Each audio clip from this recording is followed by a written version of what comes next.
Hello दोस्तों, स्वागत है आपका सगीर यूनिक स्टडी पर। क्लास 10th के कंप्लीट एनसीईआरटी और बिहार बोर्ड के सिलेबस के साथ मैं हूं सगीर अहमद और यहां आपको मिलेंगे हर चैप्टर के इजी एक्सप्लेनेशन, इंपॉर्टेंट क्वेश्चन और एग्जाम टिप्स, जिससे आप अपने बोर्ड एग्जाम में 100% तैयारी कर सकते हैं।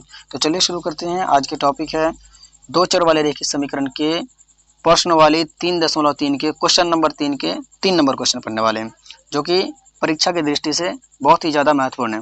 तो चलिए सबसे पहले क्वेश्चन पढ़ लेते हैं। क्वेश्चन क्या कह रहा है? क्वेश्चन कह रहा है कि निम्न समस्याओं में रेखीय समीकरण युग्म बनाइए और उनके हल प्रतिस्थापन विधि द्वारा ज्ञात कीजिए।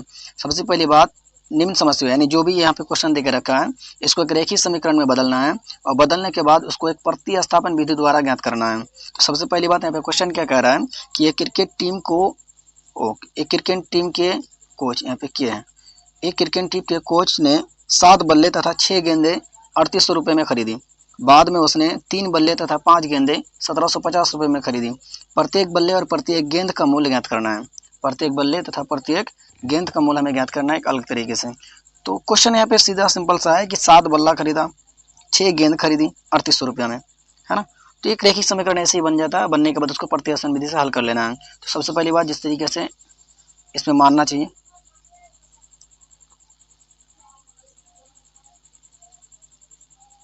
सबसे पहले हल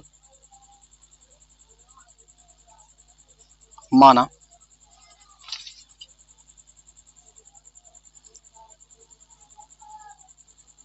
एक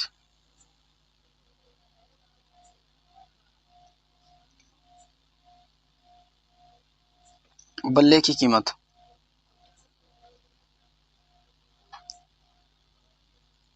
मान लेते हैं कि एक बल्ले की कीमत कितना है, x रुपया है, बराबर x रुपया, तथा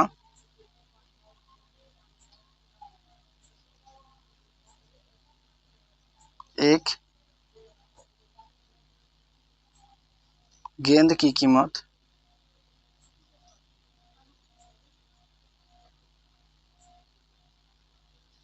कितना है, y रुपये मान लेते हैं। एक बल्ले की कीमत हमने x माना है और एक गेंद की कीमत क्या मान ली है, y मान ली है। तो मान लिया, मानने के बाद यहाँ पे प्रश्न अनुसार में आते हैं कि प्रश्न क्या कह रहा है, उसके अकॉर्डिंग फिर इसको सॉल्व किया जाएगा। तो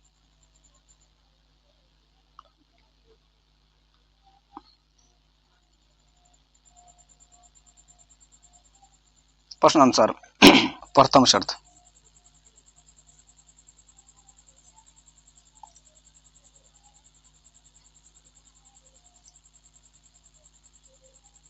प्रथम शर्त से, तो प्रथम शर्त से लिखने के लिए सबसे पहले हमें क्वेश्चन का एक पहला लाइन पढ़ना पड़ेगा। जब क्वेश्चन को पूरा पढ़ेंगे, इसमें से 2 हिंट देकर रखता है, जो प्रथम शर्त के लिए देकर रखता है और दूसरे शर्त के लिए देकर रखता है। तो जो सबसे पहले हिंट मिल जाए वही क्या है, प्रथम शर्त वाला है। तो देखिए यहाँ पे क्या कह रहा है कि एक क्रिकेट टीम के कोच ने 7 बल्ले, कितने बल्ले, 7 बल्ले तथा 6 गेंदें 3800 रुपये में खरीदी। हमने क्या माना कि माना एक बल्ले की कीमत x रुपया है। जब एक बल्ले की कीमत x रुपया है तो 7 बल्ले की कीमत क्या होगा, 7 गुना x करना पड़ेगा। तो यहाँ पे लिखते हैं 7 बल्ला खरीदा तो 7x और प्लस में 6 गेंदे खरीदी। 6 गेंदे का क्या आ जाएगा, 6y, और बराबर में टोटल दोनों को मिला के कितना सौ रुपये में खरीदे थे, 3800 रुपये में, तो यानी कि 3800 रुपया।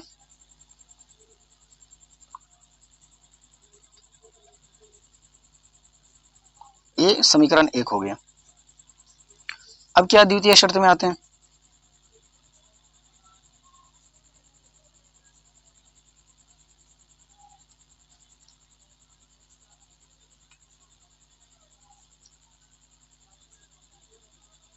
द्वितीय शर्त से, द्वितीय शर्त क्या कह रहा है, फिर क्वेश्चन में आते हैं। द्वितीय शर्त यहाँ पे फुल स्टॉप के बाद देखिएगा, बाद में उसने 3 बल्ले तथा 5 गेंदे 1750 रुपये में खरीदी। कितने बल्ले भाई साहब, 3 बल्ले तथा 5 गेंदे 1750 रुपये में खरीदी हैं। तो बल्ले की कीमत क्या मानी है, x माने हैं, 3x तथा 5y, टोटल रुपया हुआ था 1750। ये क्या हो जाएगा, समीकरण 2 हो जाएगा। अब क्या है कि प्रतिस्थापन विधि बनाने के लिए सबसे पहले समीकरण 1 या फिर समीकरण 2 में से किसी एक समीकरण को लेना है और उसको समीकरण 3 में बदलना है। तो समीकरण किस में लेंगे, समीकरण 1, समीकरण 2 ले लेते हैं हम। समीकरण बिल्कुल आसान से मैं समझ के जाइएगा। समीकरण 2 से, समीकरण 2 कितना है,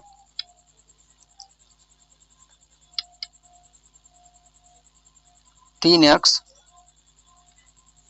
5y 1750, ठीक है। अब यहाँ पे अगर हम 3x को इधर रखते हैं और 5y को अगर हम इधर भेज देते हैं तो 5y इधर प्लस में है और बराबर कर इधर आएगा तो ये माइनस में आ जाएगा 5 का y। अब अगर यहाँ पे हम x को अलग करते हैं तो यहाँ पे आएगा 1750 माइनस का 5y। अब यहाँ पे 3 देखिए गुना में है, इधर आके क्या आ जाएगा, बट्टे में आएगा, तो बट्टे में क्या आ गया 3। ये क्या रहेगा समीकरण 3।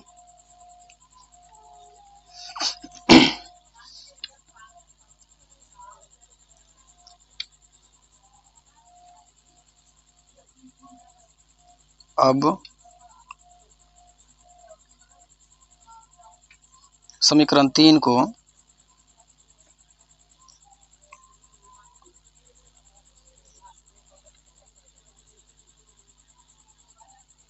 समीकरण 1 में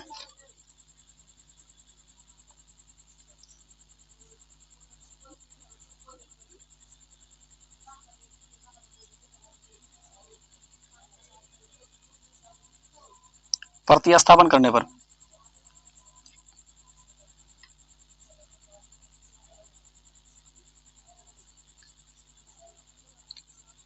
अब यहाँ पे क्या है कि समीकरण 3 को हमने समीकरण 1 में प्रतिस्थापन किया, लेकिन इसमें थोड़ा सा समझने वाला बात है कि हमने समीकरण 2 लिए थे, उसके बाद समीकरण कितना बनाए थे, 3 बनाए थे। समीकरण 2 से समीकरण 3 बनाए थे, लेकिन जिस समीकरण को लेते हुए हमने समीकरण 3 बनाया उसी समीकरण में प्रतिस्थापन नहीं हो सकता है। तो हमने सबसे पहले एक समीकरण को खाली रखे थे, तो अब समीकरण 3 को समीकरण 1 में ही रखेंगे। समीकरण 2 में रखिएगा तो फिर नहीं होगा, है ना।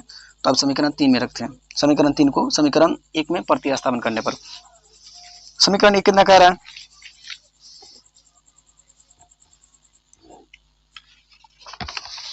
समीकरण 1 कितना है 7x 6y बराबर 3800। ये समीकरण 1 है।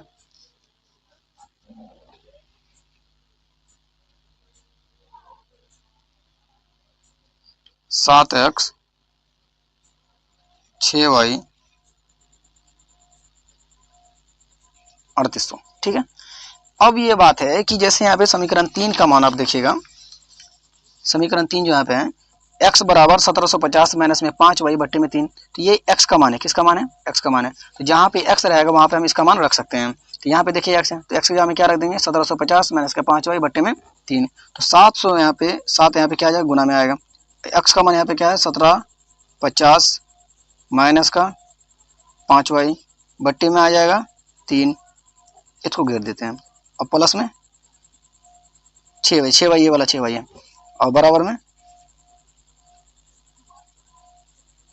3800, ठीक है। अब क्या 17 को इससे गुना करते हैं, नहीं 7 को 1750 से गुना करते हैं। 700 7 5 35 7 से 49 49 और 3 कितना होता है 52 का 2 हासिल 5 7 7 7 5 12, तो 12 250, ठीक है, माइनस 7 5 35 और बट्टे में आ जाएगा आपका 3 प्लस का 6y और बराबर में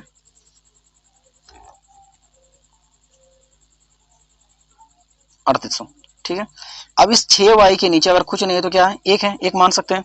हर बट्टे में अगर कुछ रहता है तो उसके नीचे एक लिख सकते हैं, क्योंकि किसी भी संख्या को और एक से भाग लगाएंगे तो कोई फर्क नहीं पड़ेगा। अब 3 और 1 का जब एलसीएम निकालते हैं तो कितना आता है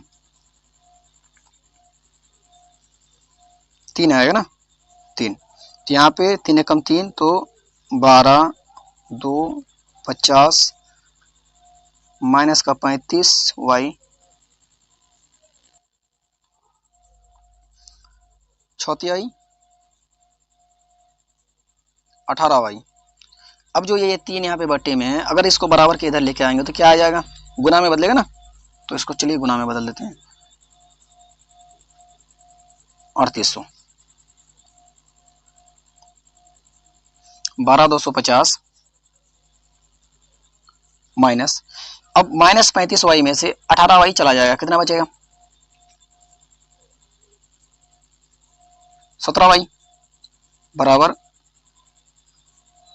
3800, ये जो 3 बट्टे में इधर आके क्या आ जाएगा, गुना में आ जाएगा 3। अब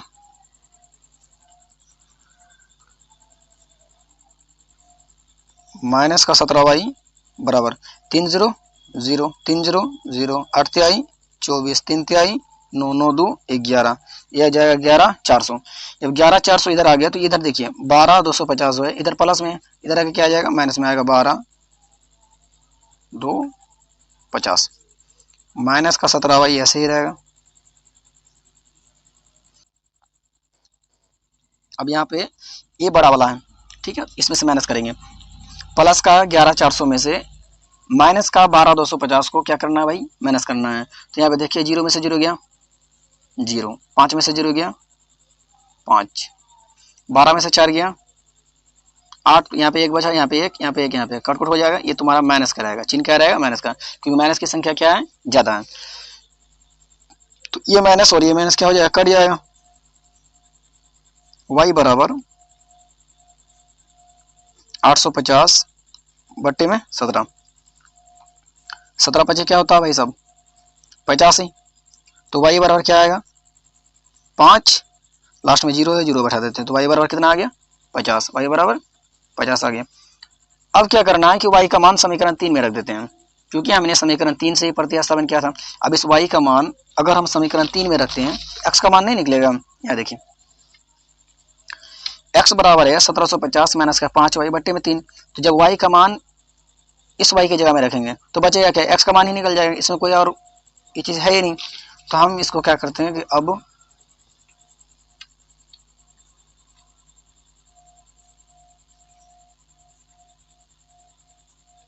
y का मान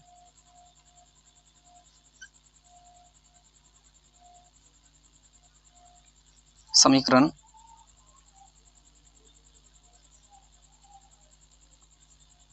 3 में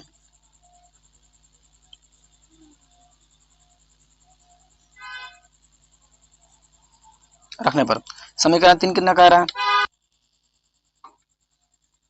x बराबर 1750 5y बट्टे में 3, यही है समीकरण 3। तो 1750 माइनस का 5, y का मान कितना आया था 50 और बट्टे में 3,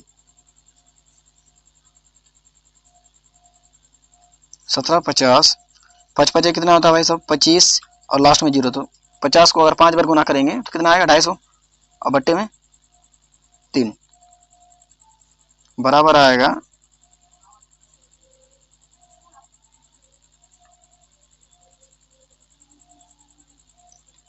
चलो लिख दिए तो पूरा लिख ही देते हैं, 250 बट्टे में आ जाएगा 3 बराबर। अब यहाँ पे देखिए 1750 में से अगर हम 250 को माइनस कर देते कितना बचेगा 1500 और बट्टे में कितना आएगा 3, 3 पचे 15। तो x बराबर कितना आएगा, x बराबर आ जाएगा 500। कोई दिक्कत। तो यहाँ पे हम लिख सकते हैं x बराबर 500 है, अतः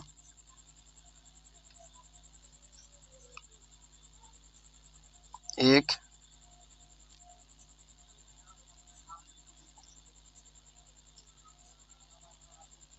बल्ले की कीमत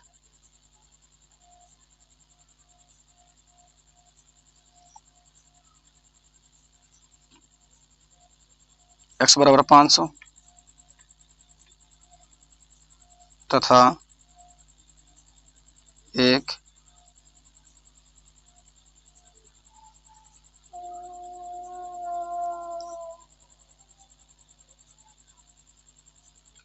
गेंद की कीमत